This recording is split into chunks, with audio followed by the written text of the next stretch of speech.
আপনাদেরকে একটা রহস্যজনক জায়গায় নিয়ে আসছি, যেখানে সদরঘাটে। এখানে কি কি আছে আপনারা অনেকেই জানেন, অনেকে জানেন না। এখানে এরকম একটা ইয়া আছে, এই দেখেন একটা উঠছিল, ওইটা চলে গেছে। এখানে যে শাখার মাছ আছে, যেটা হচ্ছে রাক্ষসের মাছ, সেই মাছগুলো সব কিছুকে খেয়ে ফেলে। এটা হচ্ছে রহস্যজনক। আপনাদেরকে দেখানোর জন্য চেষ্টা করছিলাম, কিন্তু অবশ্য একটু লেটের কারণে আমি করতে পারি নাই। দেখেন এই মাছটা আমি দেখাতে পারি নাই। শাখার, এটাকে আমি মাছ বলি, এটা মানে রাক্ষসী বললেই ভালো হয়।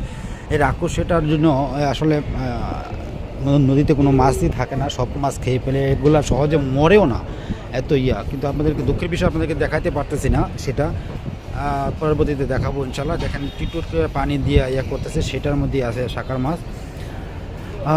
খুবই রাক্ষসী এগুলা, সব কিছু খেয়ে ফেলে।